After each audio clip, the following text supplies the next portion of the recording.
Good morning, good evening, everybody. How's it going? This is Mark from 2 Cents Rugby. I'm about to bring in Rich, who is with me here. Good morning, good evening, Rich. How are you doing, sir? Very good. Thanks for setting it up, Mark. Good to see you again. No worries. This time we managed to avoid the delay. So yeah, technically So we far. are making progress. Yeah. Hopefully everyone will let us know if they can hear us and see us. Okay. We've been just quickly chatting before we went live, and everything at least technically seems to be operational this time. So that's a bit of good news. Rich, though, maybe not such good news for your Lions boys. Game three didn't quite go your way. How are you feeling after that? It's been a couple of days. No, tough. Really tough. But best team won. We'll probably go into it a bit later. But in the championship minutes, the South Africans came up with the goods once again. That's what it's all about. Yep, that's uh, that's a philosophical and fair initial reflection, I guess. Guys, for today, I should say, yeah, Rich and I have got a few topics we are going to kind of go through, and then we'll open it up to you guys as well. If you guys want to ask us any thoughts we've got on particular things, yeah, we'll kind of save that to the end, and it should be a bit of a good chat. But yeah, you can go first, Rich. What did you wanna go over? Go on. We'll start with the positive, eh? Who are your players of the series then? The good stuff. Good stuff. Players of the series. Yeah, you're right. There has been a bit of negativity around some aspects of the tour, but I generally in my chats do like to keep it kind of positive. So that's a good one to kick us off. I feel like this tour it's easier to pick forwards who kind of shone. Trevor Nyakane has kind of been a favourite of mine for quite a while, especially because he's one of those characters that, firstly, he's a bit of a laugh off the field if you've ever seen kind of his post Yeah. match stuff. But he's also a guy who, I think because he's a bit chunky, I know he's a prop, but people have kind of given him a lot of stick over the years. But in the last kind of, since around about 2018, 2019, he's just kind of elevated his game to be that kind of elite level prop. And the dude switched sides mid tour and just absolutely bossed it every time he came on. So Big Trevor is certainly one for mine. It's great to see a guy who you kind of naturally just enjoy watching actually kind of show the goods, at the on the field as well, which is important. For the Lions, obviously, Itoje, I think, officially was named the Lions Player of the Tour, so that's kind of an easy one. He was pretty immense, showed his good work rate, didn't get penalised a heck of a lot, which is something he's been criticised a lot for recently. Won some turnovers. Some people didn't Not like too much. him not supporting his body weight, but yeah, overall thought he was cracking. Mostert was good for the Springboks. He's a workhorse and kind of continued on with that. Some guys got to show, I think individually in one game, like Finn Russell when he played, looked really good. Colby had that one massive game in the final game. Mapimpi had a massive game in the second game. I don't know if we saw like any of the outside backs really have three cracking games. Oh, it looks like I've lost Rich. Hopefully he'll come back in just a second. But yeah, those are the kind of the main guys that I wrote down, folks. I'll see if I can get Rich back here in just a second. I also had Wyn Jones, Lacanio Arm. Rich, you're back. I was just mentioning a couple of other guys. Did you get all that? And if so, who else did you have as Yeah, your kind of? I could hear you. Okay, good Yeah, I man. got Who you. who did you have as your guys? I've just gone through a whole swathe of I've guys probably there, gone but for Etzebeth, to be honest. true. He was a big disruptive unit. What about from the Lions? Not a huge amount to choose from, to be honest. I think it was either a Toje or Henshaw potentially, but so many players did really good stuff and also made a load of errors as well. So it's hard to say who really stood out. Obviously, Russell in the last game Yeah. was amazing. So probably a Toje Russell Henshaw, one of those. It's a pity we didn't get to see Wyn Jones actually play in Test 1 and 2 because going into the tests, he was looking to be in a good vein of form as well. Yeah, he was going to start. He was their main man, and we got to see him at least for a half in the third game, and he was pretty decent. But yeah, it's a shame he didn't play a bit more. We were quite weak in that loose head area, to be honest. So they needed him a bit more. So go on. It's the second question then, Mark. A little bit harder this time. Okay. Should the Springboks actually care about what people think about their style of play or their behaviour of their coaches or whatever it is? Style of play, I honestly think no. I think the best kind of rugby you can play is winning rugby. And it's one that... Because obviously over here in New Zealand, rugby league and rugby union go kind of head to head. Union's the dominant sport. And it's one of the kind of barriers that never got me into league is that it doesn't seem to, at least from my short amount of time watching, it doesn't seem to have the same variety and styles that you can play the game. It's one thing I love about union is that you can play crazy blues, like Auckland Blues, 1990s, Carlos Spencer, run it from your own 22, just play bonkers. Or you can keep it tight, kick for territory, have more kicks than passes in a game, just be defensively solid. There's just, I don't know. And look at your trophy cabinet, man. That's the main thing I would be saying. If people are saying the Springboks aren't entertaining, every time they lift the trophy, that's pretty entertaining in my book. For the Russie stuff, that one's a bit more controversial. I've never seen anything quite go as close to like politics as since Russie's video came out. Like, you know, politics tends to get very divisive. You're either on this side or you're on that side. You can't accept anything that party says and you believe everything this party says. I've never quite seen it get that divisive. Like, I could see what Russie was doing. He's unhappy about some things. I agreed with some of the things he said. Not sure if his kind of approach was right, but he was obviously trying to get World Rugby to pay attention. He probably succeeded in that. Warren also played a bit of mind games, did it in the more traditional style, you know, where he kind of doesn't overtly say it, but still kind of gets those messages across. So, yeah, it's a tough one, but I hope we don't see too many coaches doing those full-on dissections of the game, personally. But I also do hope that World Rugby moves their backside. They do seem to be like a government department who are just slow to get back to you. So if they had acted faster, I don't think Russie would have done what he did. But yeah, you go. Yeah, I mean, it depends what World Rugby do about it, doesn't it, really? I mean, as a coach and as a player, you do what you can get away with, don't you? Especially in professional sport, that's what you do. And Gatland had an influence on the TMO, I think, a bit. And then Razzie had an influence on the refs in the second game. And if it looks like you can get away with that, then more coaches are going to do it. So it's up to World Rugby now, really, to set the laws. That's what they need to do. You know, coaches and players are always going to try and get the edge somewhere. And yeah, being so slow, it's a strange one. I thought it was quite an open and shut one, and they just come out and say, "I'm sorry, you can't do that." But they seem to be taking weeks to decide.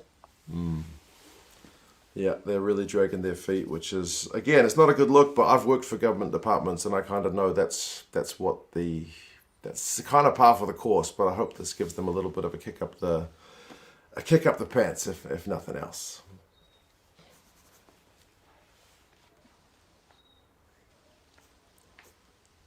Right, what was your third one, Rich? Go on then, hit me with a question then, Mark. Oh, you done?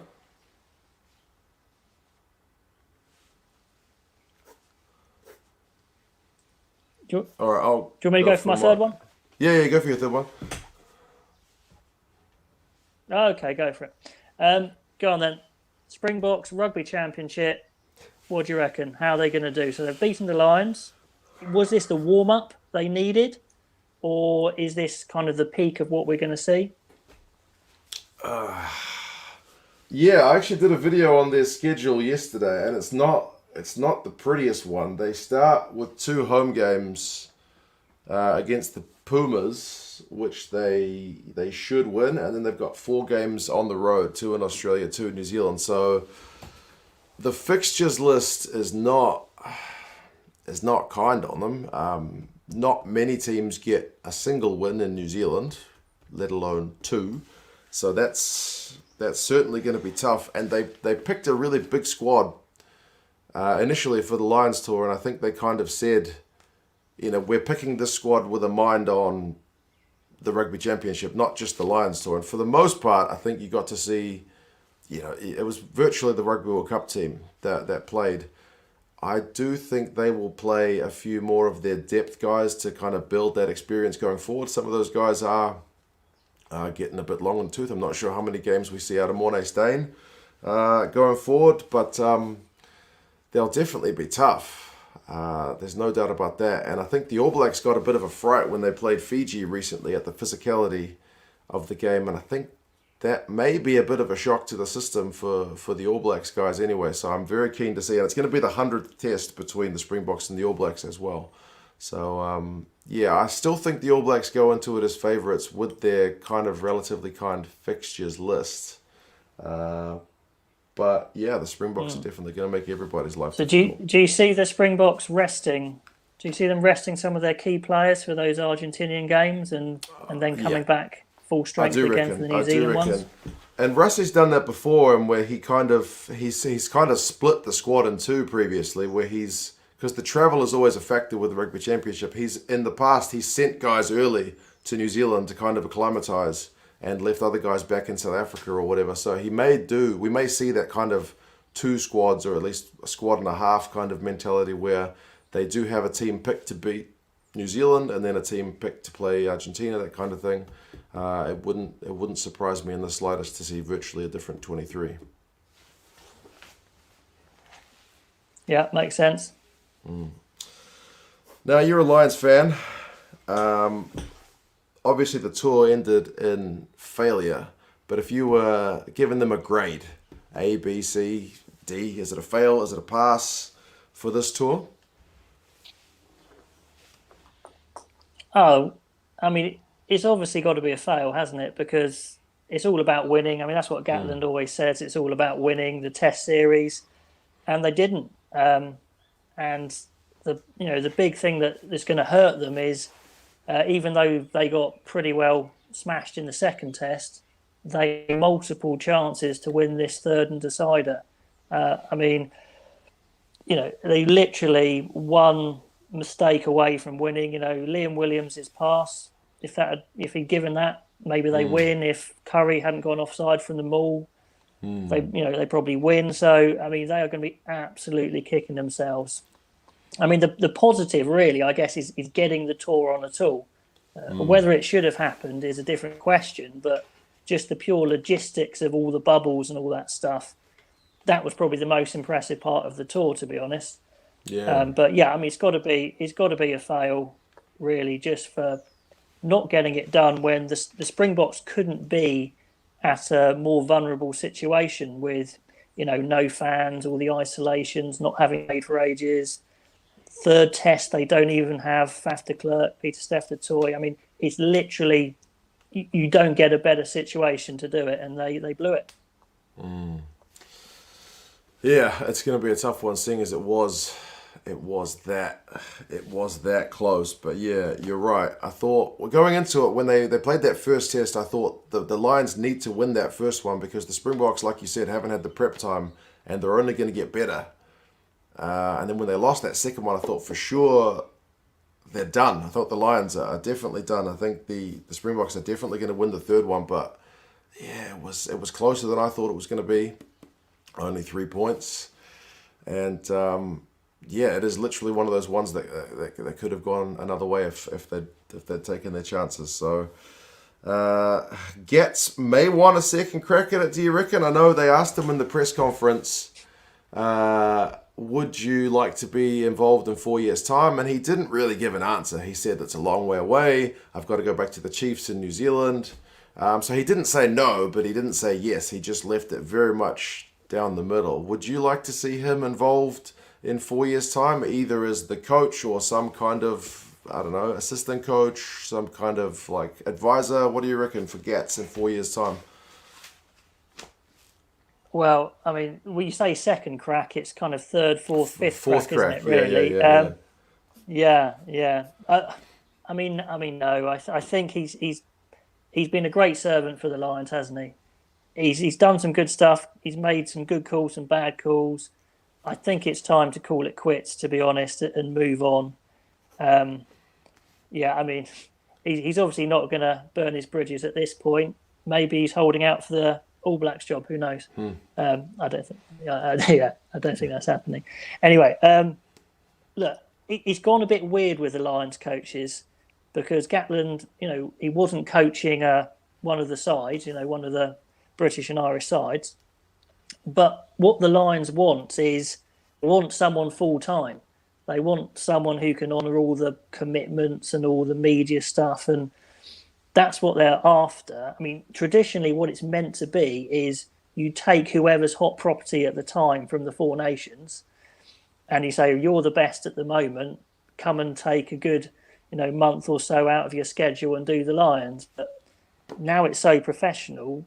Countries hate that. I mean, they literally hate that, having the guy they're paying the big bucks for to go away and do something else when there's a summer tour to be done and players to be developed and preparation for the next World Cup. So, as much as I'd like it to be Gregor Townsend or Andy Farrell maybe next time, it could well be another outsider.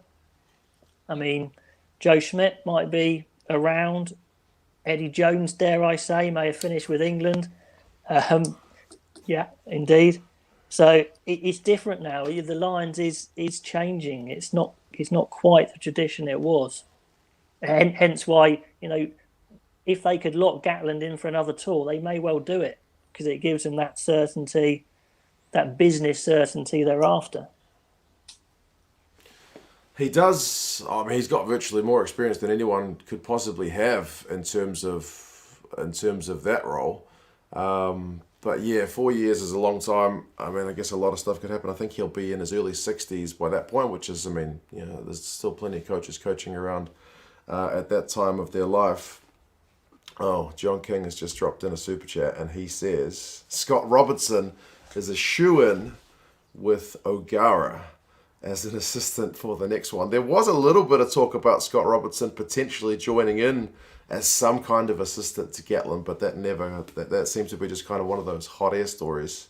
I mean, he's very hot property here in New Zealand as the Crusaders coach, Scott Robertson. I know O'Gara's getting all kind of plaudits with his work over in La Rochelle, and a lot of people want him to return to Ireland. Do you think either of those guys would be involved, or is it too far away to speculate?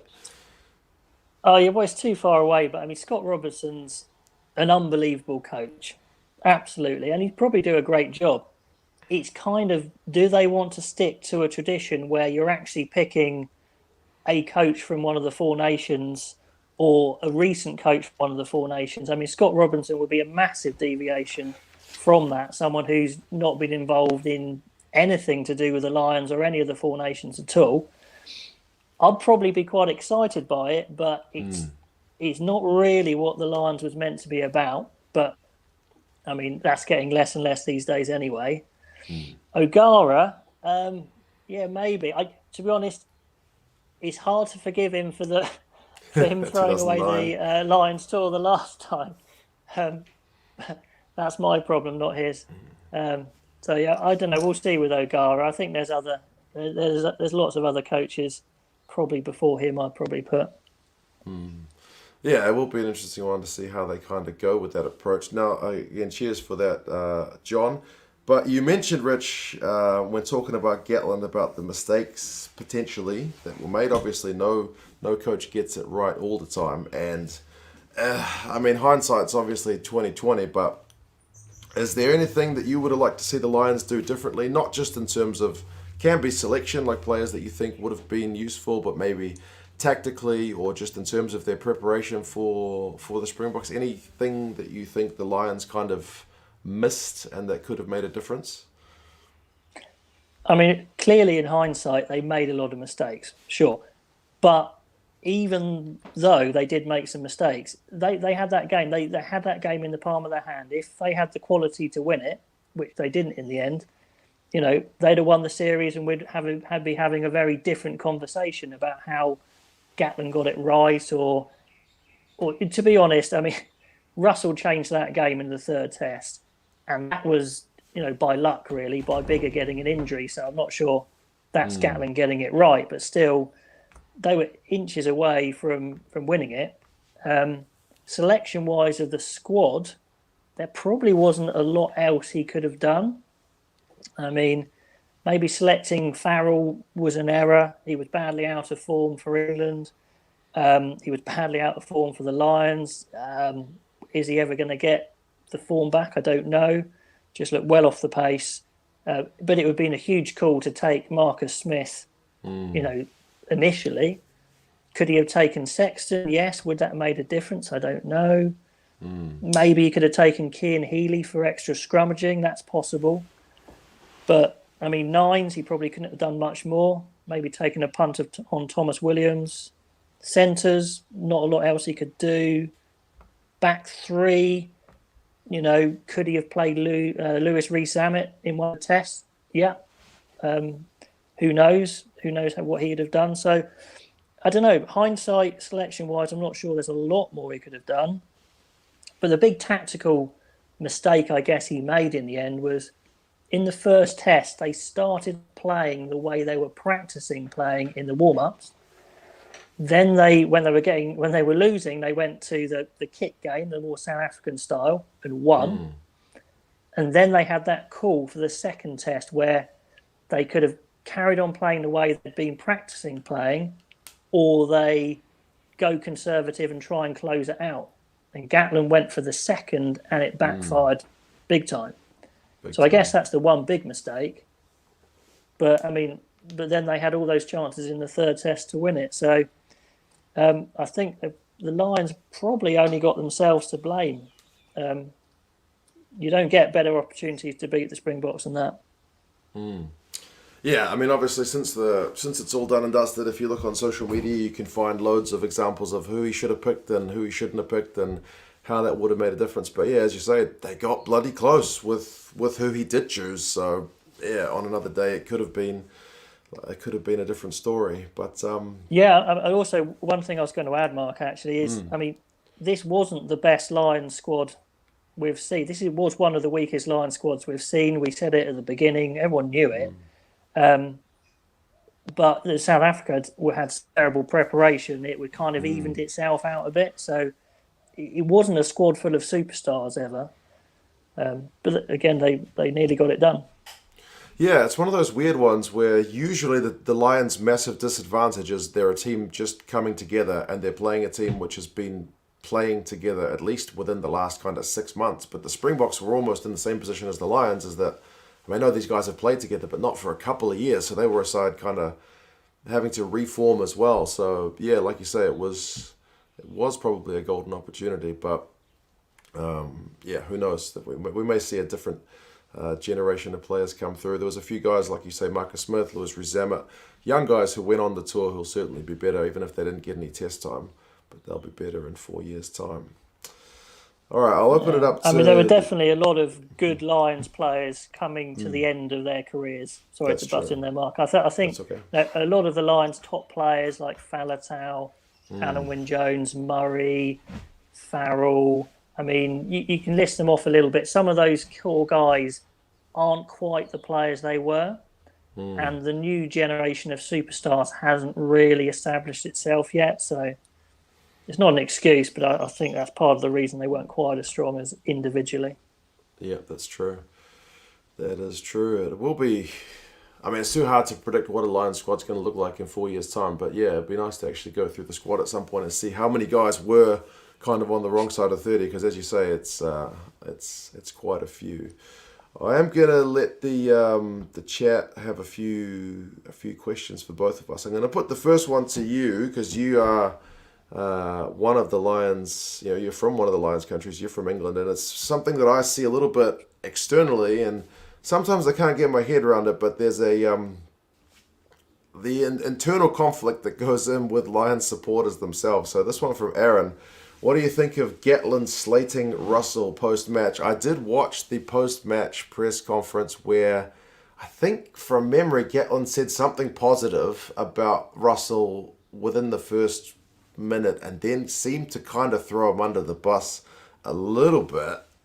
But yeah, I know Scottish fans were pretty upset with that. Did you make anything much of that? Did you see Gatland's post-match stuff? Yeah, it was pretty harsh. I mean, Gatland does have a habit of doing this. He will say stuff without thinking a bit sometimes. Everyone made mistakes in that third test. I mean, sure, Russell made an error, but he could have singled out a lot of others. I mean, Russell was probably their best player, and you know, he could have singled out, say, Tom Curry, for example, or someone like that who was a lot more culpable than Russell was. So that was really harsh. I think it was one of those things where he just said stuff without thinking.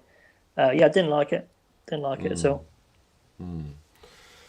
Kekkonen asks, why didn't Henderson play any of the three tests? He's a massive player in that setup. I also think Henderson, going into the tour, was one of the guys in massive form. Like, I did a mock Lions team, and I picked him ahead of, James Ryan, who in terms of, the Irish setups tend to be kind of the favoured guy for quite some time. But Henderson's just been in dynamite form. I would assume he didn't get any game time mainly because Alun Wyn-Jones was back fit. But what do you reckon, Rich? Yeah, I think you've answered the question there. I mean, when Alun Wyn-Jones was off injured, it was a Toje and Beard or a Toje and Henderson. That was the starting was going to be, with the other one probably on the bench, potentially on the bench. So with Alun Wyn-Jones coming back, it kind of killed their chances. And in the end, we saw Beard briefly, but not for. I mean, what would have happened if Henderson or Beard had played instead of Alun Wyn-Jones? We'll never know. But super tough on Henderson, absolutely. Yeah. Yeah. It's a weird one as well because one of the journalists asked Ian Henderson in one of the, forget which game it was, where he captained the side against the Stormers or the Lions or whichever team it was. One of the journalists actually said to him, are you aware that basically the guys who usually captain this game at this point of the tour don't actually end up getting any test time? And he said, like, oh, thanks for that, And yep, sure enough, it ended up coming to pass. So that's a pretty brutal one. Jamie says, how good was Matthew Raynell? Notice how we weren't talking about the refereeing decisions after the third test. I guess obviously the first game, the controversy was all the errors, the 50-50s that didn't go the Springboks way from Nick Berry, the way he talked to the captains. The second game was kind of how slow it was. It was one of the slowest, concluded games in recent memory. But what did you think about Matthew Raynell for that third game? Yeah, his experience showed through, didn't it? I mean, it seemed a bit odd. They gave the first two tests to two very young referees. I think they're both Australian, yeah? Not that that's got anything to do with it, but they're both very young.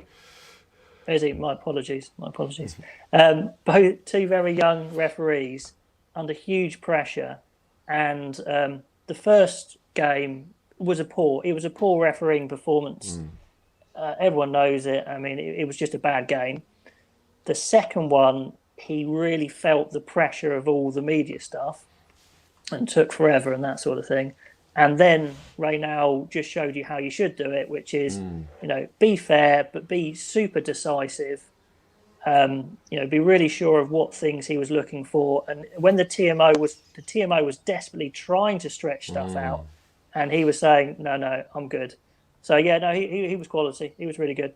And I think that shows you that really for Lions games, you should have three really experienced referees doing it. If possible, because it's like three World Cup finals. It's such pressure for these guys.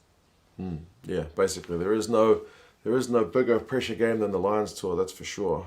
But yeah, I do agree that I do like it when a ref isn't taking any stick from the TMO. Sometimes TMOs can get a Yeah. bit finicky, and I mean, I usually, as a fan, kind of accept that the referee's going to kind of, it's going to be 50-50 one way or the other sometimes, but TMOs are the ones that tend to grind my gears more because I don't know why, maybe because they got more time to look at stuff. Some of them are really overzealous and want to get involved all the time, but Well, they're yeah, referees. They want to be in the action, and that's yeah, I their only suppose chance.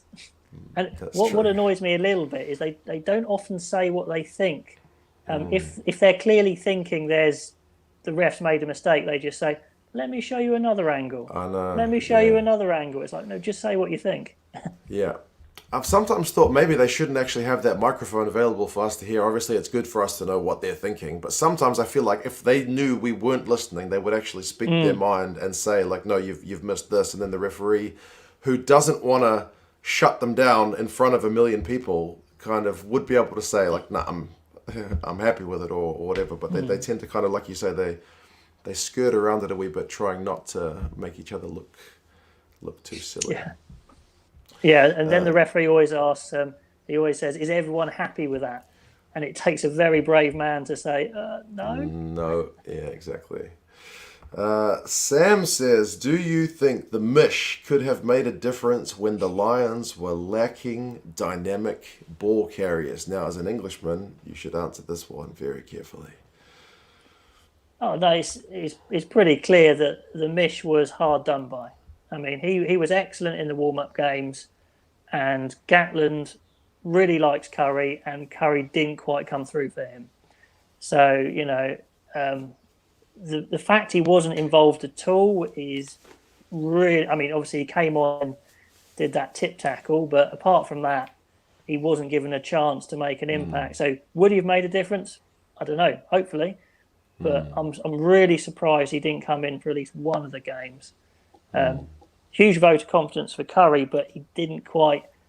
I mean, Curry needs to learn from this one that one positive action is cancelled out by one negative action, and needs to certainly temper his enthusiasm. But it's a tough place to learn that when there's so much on the line. That's exactly right. Did you see that the Mish has cut off his mullet? Oh, well, he wouldn't be any good now anyway if he's lost I all his know. strength. Yeah. Exactly right. His powers are gone. 11J said this. Jonathan says, thoughts on Mornay staying. Now, obviously, that's a fairy tale one. Like, I was even explaining that one to my wife, who knows or cares nothing about rugby. I had to explain this is a once in every 12 years thing, that the dude's 37, that the odds of him being like the decisive kicker twice, it's bonkers, isn't it? The guy does not miss. He does not miss. I think I said in my video that in the past I've kind of crossed my fingers hoping Mornay Stain would miss a goal. This time I was just like, oh, it's all over. They'll probably pop him in some cryogenic chamber and wheel him out in 12 years, I imagine. Yeah, I've already seen the jokes about wheeling out a grey-haired Mornay Stain for the game in 12 years. He was pretty self-effacing at his press conference as well, because he was talking about how he was happy that the kick was a bit closer than 12 years ago, because his old legs might not have been able to make it if it had been further out. But yeah. Dieter asks, was it a bigger advantage for the Lions to have all three games in Cape Town? I suppose it was, in that they didn't have to travel to somewhere like Joburg or Pretoria or Bloemfontein, where the altitude could be an issue. But I know the Lions guys were doing altitude training before they left, in case they did have to play, a test match at altitude. But what do you think, Rich? Was it an advantage having kind of being able to get accustomed to that stadium? Oh, definitely. I mean, just not playing at altitude is a huge thing.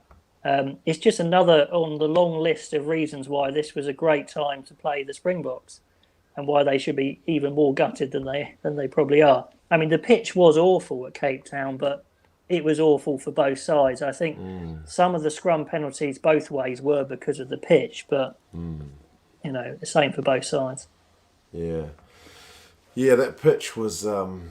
It's disappointing that the game was such an important game was played on such a poor pitch. I know they are kind of getting rid of Newlands, which is the other stadium in Cape Town, but I don't know. People have said numerous things. I'm not a groundsman. I don't know why. Some people are saying it's because it's a pitch designed for football, so that's why it doesn't hold up to the rigors of rugby. Some people have said it's right next to the ocean, which is why it tore up. Some people said it just rained a lot more than it usually rains in Cape Town, which is why the pitch doesn't have the drainage. But yeah, either way, it's not a good look. I know we've got stadiums here in Auckland, not in Auckland, but in New Zealand, which are next to the ocean, and they don't seem to have that kind of issue. But anyway, I guess, like you said, it evens itself out. It's the same for both sides. Jack says, thoughts on Elliot Daly? I'll leave that one to you, seeing as he's one of your boys. I don't know. It's a very, very vague question there. I mean, he played great in the warm-up games where he had time and space. He looked $1 million. And he's very skillful. He's very quick. He's very creative. But when the defence was right in his face, or when he had to run through brick walls, that's not his strength, and that's what most of the Test matches were about. I don't think we even saw him in the third Test, did we? Don't think so. No. So it's hard to know. I mean, he was the form 13 probably attacking wise, but those warm ups were so uncompetitive. Maybe Gatland should have saw through that, but I certainly was singing his praises early on. I don't know. Yeah, it's it'll be interesting to see where he slots back into the English team, or if he slots back in, to be honest. That'll be interesting. Well, where does Eddie usually picks him at fullback, right? Yeah. Is that his best position when he plays domestically? No, I mean, he's always, club-wise, he's always played best at 13. But again, when you have space and time, he looks amazing. If you want to run through brick walls, not your guy. Yeah, true. Depends on what you but want to get out of he it. is a fantastic utility back. So if you want a guy on the bench who can play, he could probably slot in at 10 as well. I mean, he could be perfect for that. Struan's got an interesting one. In hindsight, who would have been the player that you would have taken with the Lions squad that I guess didn't get initially selected? That's a tough question, because my brain's initially thinking of the guys who didn't get game time, who did go with the Lions, like Jamie George didn't get any test time. We talked about Henderson not getting any test time. But what about the guys who weren't actually even on the tour? Like, who were the guys who were initially snubbed? Is it James Ryan? Is it Gary Ringrose? If you're thinking Irish guys, Slade from England. Yeah, I don't know. With maybe Ringrose, I don't know how fit he was. There's not a lot. There's honestly not a lot they could have done, really. In hindsight, maybe you'd have taken a few, but no, I think they took pretty much the best players they had. Stander wasn't available. I think he could have been very useful in the style they were playing, but he wasn't available, so not a lot they could do. Yeah. Dean's just saying it was talking back about the pitch, saying it was a soccer pitch. Yes, that one is tough. Hans has got one, because there's a little bit of debate going on in the chat about whether the Springboks are playing attractive rugby or not. And you asked me that one earlier, kind of. We did talk about it, and I basically said I don't mind which way teams play, because I think if you're winning, it doesn't really matter. But what do you reckon, Rich? Well, there's multiple ways of playing a game, like you say. I think it becomes not an issue. Professional sides don't have an obligation to entertain. They don't. They have an obligation to win. Now, hopefully, it's entertaining as well. And personally, for me, the ideal situation is you play a winning game and it's entertaining. For example, the way Harlequins play to win the English Premiership. But, Exeter have won the English Premiership playing a completely different way. Yeah, I think the problem comes a bit when you have two sides playing like that and making a lot of mistakes, and the game being very slow. I mean, it's hard to be entertaining when it's like that. It's not really anyone's fault, but if World Rugby really want to make the game vastly different, then they've got to make laws and changes to, make teams, force teams essentially to do that if that's what they want to do. You can't rely on goodwill to say, oh, we'll play a bit more ball in hand just to keep people happy. That's not really the way it works. They're there to win. Yeah. And it's a difficult one as well because every time World Rugby does tinker with the laws to try and make it, that seems to be their thing, is to try and make it more entertaining and more open. There's always unintended consequences, like when they really crack down on the breakdown to make it easier to have kind of quick ball. We saw teams worried about getting turned over so much that they end up just kicking the bloody ball away more because it's almost too risky to play with ball in hand sometimes, especially in your own half. So yeah, there's always, at least for mine, there's always some kind of unintended consequences. It'll be interesting to see now that they've got this 50-22 law that's coming in, at least for the Rugby Championship. I think we've got that one in. There's a few coming kind of from Rugby League that they are adopting. So anyway, Mo has actually put a good comment there that says there are no style points in rugby, which is probably a pretty fair call. All right, we're at 41 minutes. I know it's almost your bedtime. Rich, now that the Lions tour is over, just to ask, what are you going to be up to for the next little while? What's up with the channel now that the Lions tour is done and dusted? Oh, we'll try and get into the Rugby Championship a bit as well. Kind of improve my knowledge on the teams there. I think, there's a lot of new players. I mean, I'm pretty au fait with the South African guys and the New Zealand guys, but I want to have a good look at the new look Australian side. Sure. And actually kind of work out how good they are. I mean, I'll be interested to know your initial thoughts on the Australians. I mean, my initial take is they look strong and combative, but maybe not quite the skill and flair they used to have. But what's your initial take on them? Yeah, well, they're a really young side. Dave Rennie's kind of picked largely pretty young guys.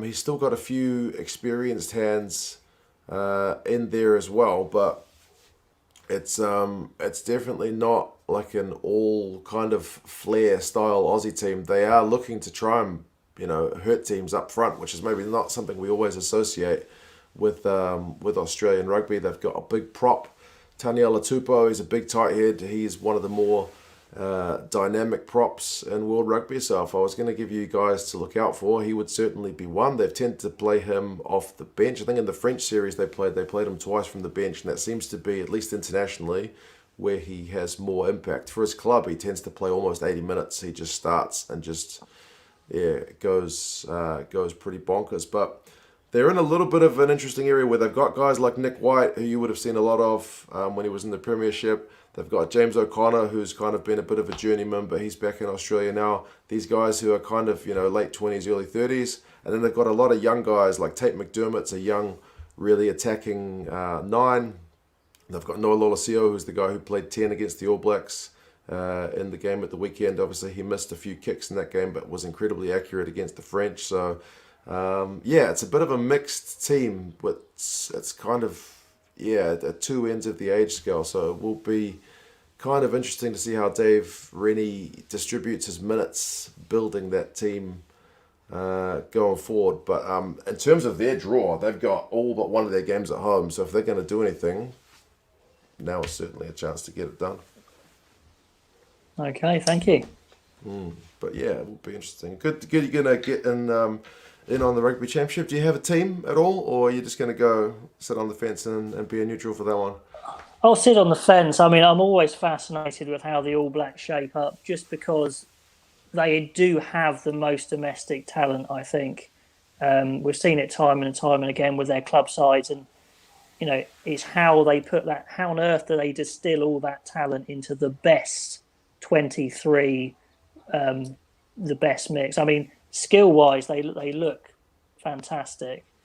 How they mix it up front, I guess that'll be one of the things I'll be looking at. Yeah, for sure. And our coach is certainly under a bit of pressure, namely because we do have Scott Robertson, who is by far and away the people's choice for who they would like to see in charge of the All Blacks. But Ian Foster's so tough question. Are there a lot of Kiwis who kind of want the All Blacks to falter a bit in this Rugby Championship and get it done quickly and get Robertson in? I don't know that anyone would deliberately want that to happen, but they would probably not be. Yeah, that'd be kind of a shining light, like a bright side if the All Blacks were to have a faltering campaign, is that, you know, Fozzie would probably be he'd be doing it tough to get a contract renewal after the last one, the Tri Nations last year. He won it, but it was like a 2-win, 2-loss record. It's just that the Aussies and the Argentinians couldn't get a win over each other. They had draws, so he's not set the world alight thus far. Although with COVID, it's kind of been hard for him to get a proper campaign going this year. We've only played Fiji and Tonga, so it's kind of, and one game against Australia, so it's kind of hard. So this is his test, is it? This is his exam. I would say if he doesn't win the Rugby Championship with that fixtures list, then I would say pretty serious questions are going to be asked for sure. Okay. I'll be watching with interest. Yeah, good man. All right, very nice to chat to you, Rich. Thank you great stuff. for staying up a bit late. You can head off to bed. I am gonna. The washing's already up today. I'm actually slightly organised, but I might go do some gardening because it's a beautiful day. Excellent. Have fun. All right, guys. Take care, and we'll talk to you again soon. Cheers.